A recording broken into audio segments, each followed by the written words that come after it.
باب ما جاء فی کراهیت الحلق للنساء د ښځو دپاره ویښتان خریل په حج کې دا طالبانو جایز نه دي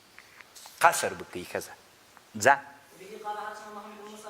طالبانو مسلم شریف کې یو حدیث راځي یو طالبانو د ښځو دپاره د حلق مسله ده دا بالکل په حدیثو کې راغلی د موږ احناف علما ټول علما وایي د ښځې دپاره د سر ویښتان خریل ناروا دي اما طالبانو ښځې دپاره ویښتان قاس څنګه ده قاس کمول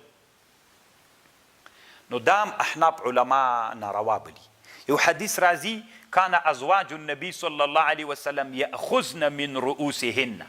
د نبی علیه السلام ښځې چې وې هغوی به اخیستل سرونه حتی تکونه کالوپره دا ویښتان به یې داسې ول لکه څڼې غوندې د څڼو وپره څه یې داسې ویښتان به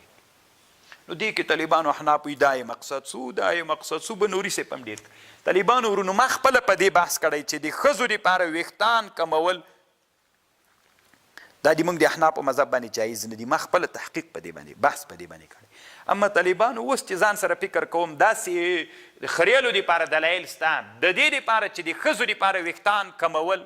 داسې سوچه دلیل په حرمت باندې نشته طالبانو ځکه په احنافو کې بعضې علماو جایز کړي دي یو له هغې نه په فتاوا علامه عبدالحمید طهمان فقه الحنفي في صوب الجدید کې دکتور زهیلي هم طالبانو ناروا نه بلي بعضې د دنیا لوی علما نورم خو که داسې ویښتان کمول ول ښځو دپاره چې د نر سره ځان مشابه غوندې ښکارېده بیا طالبانو صحیح ده ځکه هغه حدیثونه چې لعن الله متشبهات د ښځو سړیو سره هغه حدیثونه استدلال بیا صحیح ده اما که دغسې نه وي مازې ښځه کوڅۍ نه پرېږدي ویښتان کموي که نه بیخي ډېر اوږده کمې کړي طالبانو د کوڅۍ بیا انشاءالله پروا نه کوي طالبان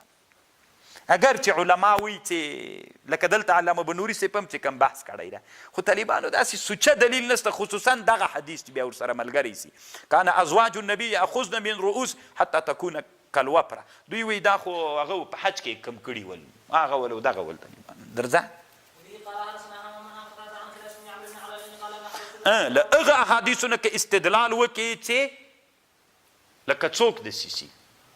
لکه د نر غوندې بیا صحیح ده طالبانو لکه بعضې ښځې د کوپري د نړۍ کې دومره کموي لکه بیخي لکه د نر غوندې داسې وي یدو د نر پته نه یو دا دی یو په ټولنه کې داسې وي چې هغومره یې نه کموي طالبانو کموي یې خو بیا هم د نرو د ښځې خو ډېر فرق کېږي طالبانو د ویښتانو کمول